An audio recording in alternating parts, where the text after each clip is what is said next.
자, 오늘 아버지의 기도라는 제목으로 말씀 증거합니다. 오늘 말씀을 보면 그 말씀의 표제어가 솔로몬의 시라고 되어 있지요, 맨 위에. 그런데 이 말씀을 잘 읽어보면 이것은 솔로몬의 시, 솔로몬이 지은 시가 아니고요, 이것은 솔로몬을 위한 시임을 알 수가 있습니다. 곧 아들을 위한 아버지 다윗의 간절한 기도라고 보는 것이 적절하죠. 자, 오늘은 어린이 청소년 주일이에요. 어린이 청소년 주일, 정확하게는 자녀 주일로 보는 게 적절합니다. 어린이인 자녀, 어린이였던 우리 자녀를 기억하고 기도하는 그러한 주일일 거예요. 우리가 자녀를 위해서 기도할 때 어린아이일 때만 기도하는 것이 필요할까요? 어린아이였을 때만 우리가 기도하는 게 필요합니까? 아니죠. 항상 기도해야 되고, 특별히 장성한 후에 우리가 더 기도를 많이 해야 할 것입니다. 더 필요해요. 어린아이였을 때는요, 부모의 영향 아래에 있습니다. 사실 큰 근심이 없어요. 왜냐하면 내 품에 있으니까요. 지난주에 우리 막내딸이 독감에 걸려서 한 주 동안 집에 있었습니다. 지난 겨울에는 A형 독감에 걸리더니 이 봄에는 B형 독감에 걸렸어요. 아무튼 지나가는 거 다 걸려와요. 그래도 걱정하지 않습니다. 왜냐하면 제가 데리고 있으니까요. 아파도 제 앞에서 아프면 제가 어떻게든 해요. 열나면 손 얹어서 기도하고, 아빠 다리 아파 그러면 다리 주물러주면서 기도합니다. 제 품에 있으니까 별 문제 없어요. 괜찮아요. 하지만 장성한 후에는 어떻습니까? 내 품을 떠나는 거예요. 내 품을 떠날 때가 있잖아요. 그래서 부모는 더 많이 기도해야 하는 것입니다. 내 품에 없으니까, 지금 내 품에 없으니까 부모는 더 기도해야 하는 것입니다. 자, 오늘 본문이 그런 의미의 기도예요. 장성한 아들, 왕이 될 아들 솔로몬을 향한 아버지의 간절한 기도라고 할 수가 있습니다. 그럴 때 이 기도의 특이점, 또한 우리에게 주는 교훈이 무엇일까? 두 가지로 생각을 해봅니다. 첫 번째, 은혜는 합작품이라는 거예요.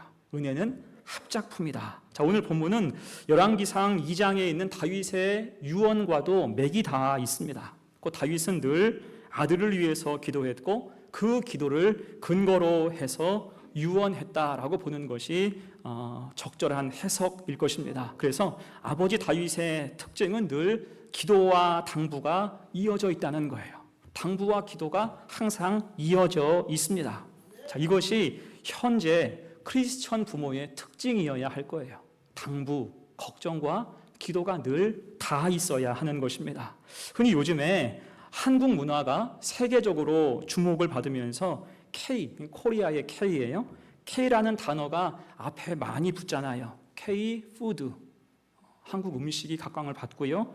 또 K 팝, 한국 가요가 각광받습니다. 그리고 특히 K 드라마, 한국 드라마. 그러니까 한국 드라마가 세계적으로 참 잘 나가니까요. 덩달아서 K 부모, 한국 부모의 특징도 유명해졌어요. 그것은 매우 헌신적이고 희생적이라는 거예요. 그러니까 대부분 드라마를 보면 부모의 모습을 그릴 때 어떻게 그려요? 헌신적이고 희생적인 것으로 그립니다. 또 우리는 그것을 보고 매우 감동을 받으면서 또한 공감을 하잖아요. 왜일까요? 실제 우리네 부모님의 모습이 그런 모습이기 때문이에요. 우리네 부모님은 대부분 희생하셨고 헌신적이었습니다. 그래서 드라마가 그렇게 잘 그려내고 있는 거예요. 일례로 어려운 시절에는 소 팔아서 자식을 대학 보내곤 했습니다. 소 팔아서 아이들 교육시킨 것이 우리나라예요. 그때 소는 그 집의 가장 큰 자산이었잖아요. 노동력의 핵심이 됩니다. 그게 있어야 일이 돼요. 그게 있어야 일을 잘할 수가 있습니다. 근데 그것을 팔아서 자식을 대학 보냈다고요. 그래서 대학을 상아탑이 아니라 우골탑이다라고 이야기하기도 합니다. 자, 그러면서 소 팔아서 자식 대학 보내면서 꼭 덧붙여서 하는 말이 무엇이었습니까? 가서 아무 생각하지 말고 공부만 열심히 해. 아무 생각하지 말고 공부만 열심히 해. 이것이 대다수 부모가 했던 말이라고요. 여러분, 지금도 그렇습니다. 그런 부모 세대의 DNA를 고스란히 물려받아서 자식을 위한 헌신은 그 다음 세대도 거의 동일해요. 그대로입니다. 요즘은 인구 급감의 시대잖아요. 아이들이 많이 없어요. 아이들을 많이 낳지 않습니다. 그래서 예전에 한 전문가가 그런 예상을 했어요. 인구가 이렇게 급격하게 줄어드니 사교육비, 사교육 시장도 분명히 줄어들 것이다. 근데 과연 그럴까요? 아니에요. 아이는 줄어도 사교육비는 오히려 늘어납니다. 지금도 계속 늘어나고 있어요. 왜요? 이제는 자식이 여럿이 아니라 하나이기 때문에 그 하나를 위해서 아낌없이 모든 것을 지원하는 것입니다. 이것이 K부모의 정서라는 거예요. 희생과 헌신이 기본입니다. 자, 그런데 이런 모습이 때로는 비판을 받기도 해요. K부모는 속칭 헬리콥터 부모이다. K부모는 헬리콥터 부모의 전형적인 모습이다라는 비판을 받기도 합니다. 이때 헬리콥터 부모가 뭐냐면 자녀 주위를 계속 맴돈다는 거예요. 자녀 주위를 계속 맴돌면서 모든 일을 관리하고 다 받아주고 다 참견하고 이것저것 다 해주려고 한다는 것입니다. 틀린 말이 아니죠. 계속 자녀 곁을 맴도는 거예요. 자녀의 인생이 마치 나의 인생인 것처럼 그렇게 계속 맴돕니다. 자, 그러면서 거기에서 생긴 폐단이 무엇이에요? 속칭 금쪽이가 생기는 거예요. 요즘에 보면 금쪽이가 너무 많아요. 금쪽이는 다른 말로 미성숙한 채로 성장한 거예요. 미성숙한 모습 가지고 성장해. 부모가 다 해주니까 나중에는 주변에 심각한 피해를 입히기도 합니다. 자, 그런 의미에서 사실 다윗에게도 금쪽이가 있었어요. 다윗 왕에게도 금쪽이 아들이 있었습니다. 그것이 누구예요? 압살롬이에요. 이 아들은 다윗 왕에게 굉장히 아픈 손가락이었습니다. 젊은 혈기로 큰 사고를 치고 멀리 도망쳤다가 아주 어렵게 예루살렘으로 돌아온 아들입니다. 다윗은 그런 압살롬을 항상 애처롭게 생각했어요. 그래서 그가 하는 대로 그냥 가만히 두었다고요. 그래, 거기에 정붙이고 그렇게 살아라. 가만히 두었어요. 뒤에서 후원해주고 때때로 당부만 했을 거예요. 훈육이 전혀 없었다고요. 그랬더니 나중에 그가 무슨 일을 벌입니까? 아버지에게 반기를 들어요. 아버지 목에 칼을 들이대요. 스스로 왕이 되고자 했던 것입니다. 그때 다윗은 정처 없이 도망치게 되죠. 그렇게 도망치다가 하나님의 도우심으로 반격의 기회를 확보하고 이제 아들과 마지막 전투를 하게 됩니다. 그 마지막 전투를 앞에 두고 다윗은 자기 부하들에게 당부해요. 사무엘하 18장 5절 말씀. 나를 위하여 젊은 압살롬을 너그러이 대우하라. 이것이 마지막 전쟁을 앞에 두고 자기 병사들에게 한 말이 나를 위해서 저 젊은 압살롬을 너그럽게 대우하라. 다른 말로 하면 그 아들을 죽이지 말라는 거예요. 특히 그 아들을 지금 뭐라고 지칭합니까? 젊은 압살롬. 영어 성경으로 보면 영보이, 영맨이라고 지칭을 합니다. 이것은 단지 젊다, 어리다 그런 뜻이 아니에요. 그의 미성숙함을 의미하는 것입니다. 젊은 압살롬을 너그러이 대우하라. 그 다윗은 지금 아들이 빗나간 게 아버지 탓, 내 탓으로 여기고 있다는 것입니다. 내가 잘못 가르쳐서 그 아들이 금쪽이가 되어서 이 지경이 되었음을 한탄하고 있는 거예요. 결국 그 아들은 죽어서 돌아오죠. 이걸 보고 다윗은 내 아들 압살롬아 하면서 목을 놓아 통곡하면서 슬퍼합니다. 자, 이 학자들은 압살롬 사건 이후로 다윗이 시편 72편 오늘의 기도를 지속적으로 하지 않았을까라고 추정을 해요. 곧 교육으로도 안 되고 돈으로도 안 되는 것이 있다라는 것입니다. 당부하고 믿고 지켜보는 것만으로는 턱없이 부족할 수 있다는 거예요. 그래서 필요한 게 무엇입니까? 하나님의 은혜. 그를 위해서 부모는 기도해야 한다는 것입니다. 여러분, 우리도 그렇습니다. 우리도 K부모의 DNA를 다 가지고 있지만 우리는 그럼에도 크리스천 부모예요.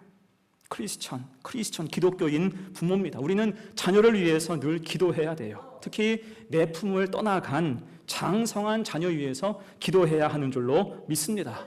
이때 우리가 당부는 참 잘해요. 여러분, 자식들과 전화하면서 생각해보면 당부하는 게 굉장히 많을 거예요. 건강해라. 아무리 바빠도 쉬엄쉬엄 하고 밥 잘 먹어라. 운동해라. 건강 관리해라. 그렇죠. 근데 중요한 게 뭐예요? 당부에서 끝나지 말고 걱정과 근심이 가득한 당부로 끝나지 말고 우리가 그 아이를 위해서, 자식을 위해서 기도해야 할 것입니다.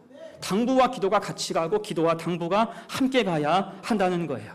오늘 다윗의 기도를 한번 잘 보세요. 1절입니다. 하나님이여 주의 판단력을 왕에게 주시고 주의 공의를 왕의 아들에게 주소서. 아멘. 자, 이것이 왕이 될 아들을 위한 아버지의 기도 첫 마디입니다. 판단력과 공의를 주소서. 무엇보다 그 마음이 하나님을 향해야 하고 변치 않아야 함을 강조하는 그러한 기도예요. 이때 1절 말씀에서 가장 중요한 말이 무엇입니까? 주소서. 하나님이여 주소서. 믿음을 주시고 그 아이를 도와주소서. 주소서라는 말입니다. 자, 그런데 생각해 보면 좋은 판단력과 지각을 위해서는 이미 충분한 교육이 이루어졌을 거예요. 또한 율법 교육을 통해서 주의 공의가 무엇인지 깨닫고 배우고 익혔을 것입니다. 본래 어느 나라이든지 왕자, 왕세자 교육은 힘들기로 정평이 나 있어요. 조선시대 세자의 일과에 대해 적은 글을 읽은 적이 있습니다. 정말 이 나라의 왕세자는요, 온 종일 눈뜰 새가 없어요. 아침, 새벽같이 수업을 합니다. 아침 먹으면 오전 수업이 있어요. 점심 먹으면 오후 수업이 있고요. 저녁 먹은 후에 취침 전까지 독서하는 시간이 잡혀 있습니다. 한 달에 2번씩 왕과 신하 앞에서 시험을 보고요. 예체능 수업은 또 따로 있었다고요. 그러니까 가득한 스케줄표 아래서 열심히 배우고 훈련했다는 것입니다. 왜 이렇게 했을까요? 한 나라의 군왕으로서 면모를 갖춰야 하기 때문입니다. 자, 그런데 그렇게 배운 사람들이 다 성군 되었습니까? 성군 되는 건 아니잖아요. 교육은 한계가 있다는 것입니다. 다윗 시대도 그랬을 거예요. 왕자에게 촘촘하게 교육하고 가르쳤을 것입니다. 그런데 다윗은 그것과는 별개로 오늘 1절에서 주의 판단력과 공의를 아들에게 주소서라고 간곡하게 기도합니다. 곧 다윗은 교육의 한계, 사람의 한계를 알고 있는 거예요. 압살롬의 예를 통해서 볼 때 교육으로 할 수 없는 것이 있음을 그가 인정하고 오직 하나님의 은혜를 구하고 있다는 것입니다. 자, 그럴 때 이 아들 솔로몬, 이 아들은 금쪽이가 되지 않아요. 솔로몬은 금쪽이가 되지 않습니다. 금쪽이가 아니라 진짜 금, 정금 같은 왕이 된 줄로 믿습니다. 그 당부와 기도가 같이 갈 때 반듯하게 자랐다는 거예요. 자, 이에 관한 유명한 이야기가 있죠. 솔로몬이 왕이 되고 나서 그가 1000번제를 하나님께 올려드렸습니다. 그때 하나님께서 솔로몬에게 물으셨어요. 내가 내게 무엇을 줄고 너는 구하라. 열왕기상 3장 말씀이에요. 내가 너에게 무엇을 줄고 너는 구하라. 이에 대해서 솔로몬이 구한 게 무엇입니까? 9절 말씀, 듣는 마음을 종에게 주사 주의 백성을 재판하여 선악을 분별하게 하옵소서. 아멘. 듣는 마음을 주옵소서 간청했어요. 그것은 지금 아버지 다윗의 기도처럼 판단력과 공의를 달라고 구한 것과 같습니다. 자, 이 하나님께서 기뻐하셨죠. 이것은요, 괜히 기뻐하신 게 아니라 아버지의 믿음을 닮은 아들의 모습을 보고 기뻐하신 거예요. 그래서 지혜롭고 총명한 마음뿐 아니라 구하지 않았던 수와 부귀와 영광까지도 허락해 주셨습니다. 자, 그래서 실제 솔로몬 통치가 어땠습니까? 영광이 가득했죠? 오늘 4절로 7절까지 말씀 보세요. 그가 가난한 백성의 억울함을 풀어주며 궁핍한 자의 자손을 구원하며 압박하는 자를 꺾으리로다. 그들이 해가 있을 동안에도 주를 두려워하며 달이 있을 동안에도 대대로 그리하리로다. 그는 벤 풀 위에 내리는 비같이 땅을 적시는 소낙비같이 내리리니 그의 날에 의인이 흥왕하여 평강의 풍성함이 달이 닿을 때까지 이르리로다. 아멘. 그의 아버지의 기도처럼 그 마음과 믿음을 지킬 때 이 솔로몬은 정말 탁월한 왕으로 쓰임받게 되었어요. 여러분, 그래서 이 은혜가 어떤 은혜입니까? 이 은혜는 합작품으로 된 은혜라는 거예요. 자녀를 위한다면 때때로 우리가 당부해야죠. 또 같이 걱정해주고 필요하면 도와주고 지원해줘야 맞을 겁니다. 하지만 그게 끝이 아니고 자녀를 위해는 항상 기도해야 할 줄로 믿습니다. 당부와 기도가 함께 나갈 때 은혜의 합작품 되는 역사가 있는 거예요. 오늘 자녀를 위해서 다윗처럼 하나님이여 주소서, 하나님 도와주소서, 하나님 지켜주소서 우리가 간절히 기도해야 한다는 것입니다. 그래서 은혜의 합작품으로 부모는 기도하고 자녀는 그 믿음을 통하여 살아갈 때 더할 수 없는 기쁨, 하나님 복이 가득 부어진 은혜가 임하기를 간절히 축원합니다. 아멘. 두 번째예요. 아버지의 기도 두 번째, 약속을 붙잡고 기도하고 있다는 것입니다. 사실 오늘 말씀은 솔로몬에게만 국한된 이야기가 아니죠. 하나님의 약속에 대해서 기도하고 있고 모두를 위해서 기도하고 있습니다. 자, 여러분 기억해 보세요. 하나님은 성전 짓기를 사모한 다윗을 향해서 완곡하게 거절하시면서 오히려 다윗을 향해서 축복하셨죠. 오늘 주보에 있는 요절 말씀이에요. 사무엘하 7장 16절 말씀 같이 읽어요. 시작. 내 집과 내 나라는 내 앞에서 영원히 굳건할 것이요 내 왕위가 영원히 견고하리라 하셨다 하라. 아멘. 이것이 다윗 후대에 대한 이야기이면서 하나님 약속입니다. 자, 이 말씀 하나가 다윗의 마음에 깊이 박힌 거예요. 그래서 다윗은 이제 기도하면서 아들 솔로몬뿐 아니라 후대를 위해서 기도하고 있습니다. 자, 그럴 때 이 기도는 변치 않는 제왕의 덕목이 되었고요, 모든 왕의 목적과 목표가 된 줄로 믿습니다.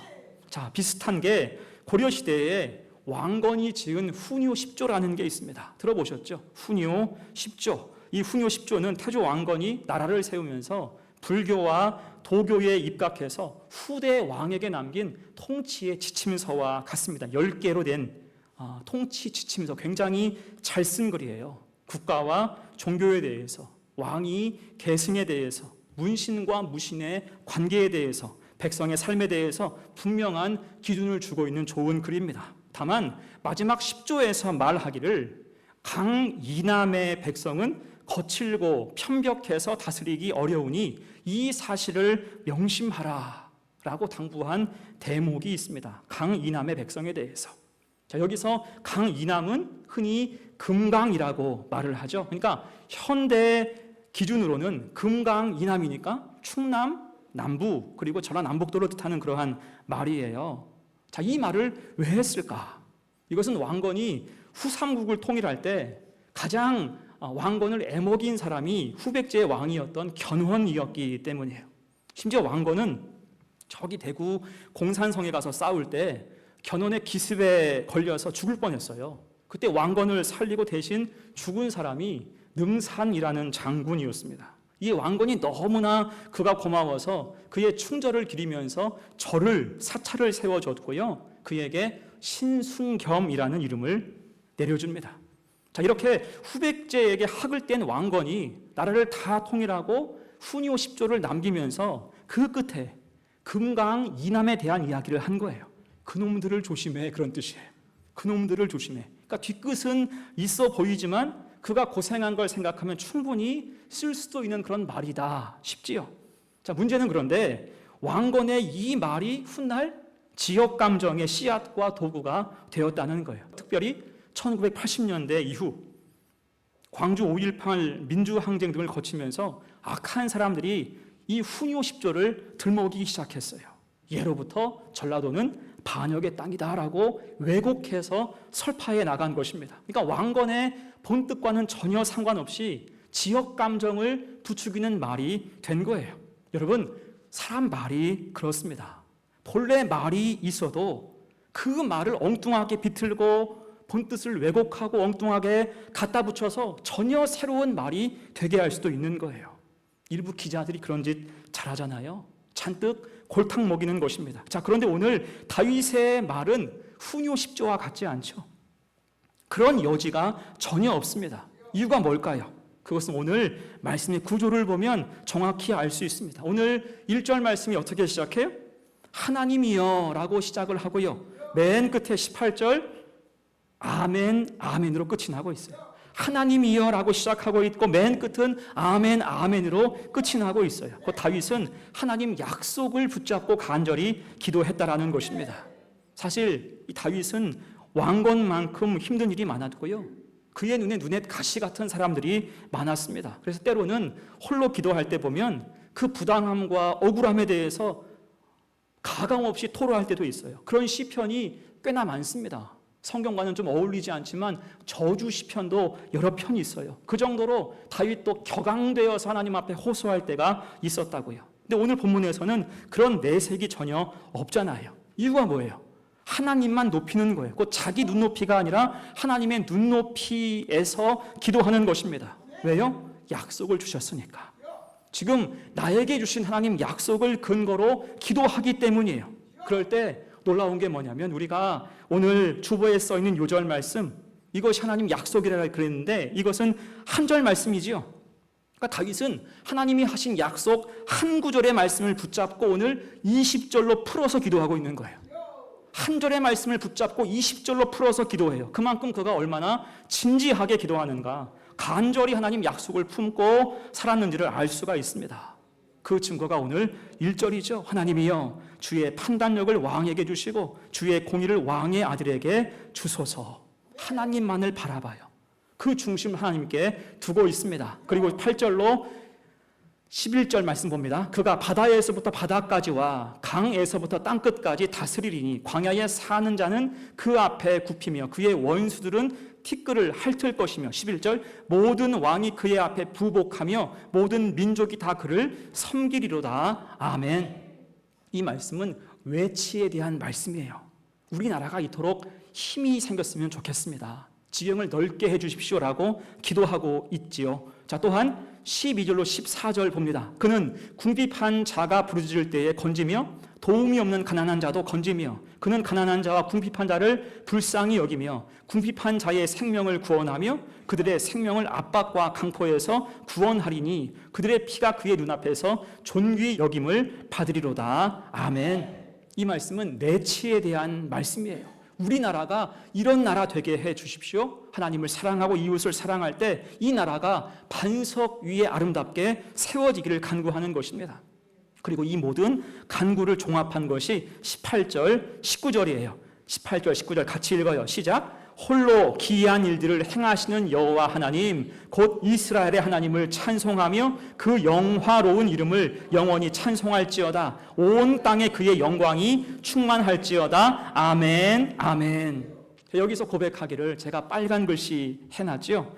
홀로 기이한 일을 행하시는 여호와 하나님이라고 고백하고 있어요. 그러니까 지금 다윗이 스스로 기도하면서도 이 기도가 좀 터무니없을 수 있겠다 싶다는 거예요. 바다에서부터 바다까지 지금 성공적인 외치를 기원하고 있고, 또한 16절 말씀 보니까 산 꼭대기 땅에도 곡식이 풍성하고 그것의 열매가 땅의 풀같이 왕성하리로다. 능력 있는 내치도 소망하고 있어요. 사실은 이게 쉽지 않다는 거죠. 이것이 가당치 않은 일, 어떻게 사람이 마음먹은 대로 다 할 수 있겠어요? 이것은 기도하면서도 이게 과연 될까 싶은 거예요. 본인도 쉽지 않다는 것을 알고 있습니다. 다만 하나님이 약속하셨으니 그 약속을 붙잡고 간구하면서 말하기를 홀로 기이한 일들을 행하시는 여호와 하나님, 나는 못해도 누가? 하나님이 하실 수 있다라는 거예요. 자, 그럴 때 여러분, 이러한 일들을 실제 누린 게 누굽니까? 그의 아들 솔로몬이죠. 그러니까 지금 하는 기도가 응답되기까지 그리 오래 걸리지 않았다는 거예요. 여러분, 그래서 이것이 증명하는 게 무엇입니까? 하나님이시면 가능한 줄로 믿습니다. 나는 못하고 나는 능력 없어서 나는 약해도 홀로 기이한 일을 행하시는 여호와 하나님이시라면 충분히 하실 수 있다는 것입니다. 이게 우리에게 필요한 것은 하나님 약속을 붙들고 기도하는 거예요. 한 절의 약속을 주셨어도, 한 마디의 약속을 주셨어도 우리는 그것을 20줄로 풀어서 기도하려고 하는 믿음과 의지가 있어야 하는 줄로 믿습니다. 특히 우리의 자녀를 위해서, 자녀의 믿음을 위해서 그렇게 간절히 기도해야 돼요. 믿음의 문을 열어 주옵소서, 앞길을 열어주시고 건강의 복을 허락하여 주옵소서. 우리는 기도해야 할 줄로 믿습니다. 응답하심 따라서 그 약속 붙잡고 기도할 때 하나님의 복을 받는, 내가 힘이 없고 능력이 없지만 하나님께 붙들려 있으면 여러분 충분히 해나갈 수 있는 거예요. 나의 능력이 아니라 하나님의 능력으로 그렇게 아름답게 기도하여 누릴 수 있는 우리 성도의 삶이 되시기를 간절히 축원합니다. 아멘. 이제 말씀을 마무리합니다. 오늘 시편 72편은 아버지의 기도, 다윗이 하는 솔로몬과 그 후대를 위한 기도예요. 그 행간에 아버지 다윗의 믿음과 간절함이 가득하지요. 이 우린 두 가지를 꼭 기억해야 돼요. 먼저는 은혜는 합작품이라는 것입니다. 우린 부모로서 당부와 기도가 함께 가야 돼요. 당부에서 끝나지 말고 기도가 함께 따라가야 됩니다. 당부할 게 많으면 그만큼 더 기도해야 한다는 거예요. 또한 우리는 약속을 붙들고 기도해야 됩니다. 나는 못하고 능력 없지만 홀로 귀한 일을 행하시는 여호와 하나님이시라면 가능하다. 그 믿음 가지고 주님 앞에 서야 할 것입니다. 성 어거스틴 어머니 모니카가 이렇게 말했죠. 눈물로 기도하는 자의 자식은 망하지 않는다. 눈물로 기도하는 자의 자식은 망하지 않아요. 여러분, 이것이 어머니 능력입니까? 아니에요. 어머니가 붙든 하나님의 능력인 줄로 믿습니다. 이것이 우리가 기도할 이유라는 거예요. 그래서 자녀는 부모의 평생 기도 제목입니다. 또한 우리 가정, 우리 가족, 우리가 기도하고 축복하며 복음을 잘 전해야 할 거예요. 그래서 우리도 19절처럼 하나님을 찬송했으면 좋겠습니다. 19절 같이 읽어요. 시작. 그 영화로운 이름을 영원히 찬송할지어다. 온 땅에 그의 영광이 충만할지어다. 아멘. 아멘. 이 은혜가 우리 속에 가득 임하기를 간절히 바랍니다. 자, 우리 함께 이 시간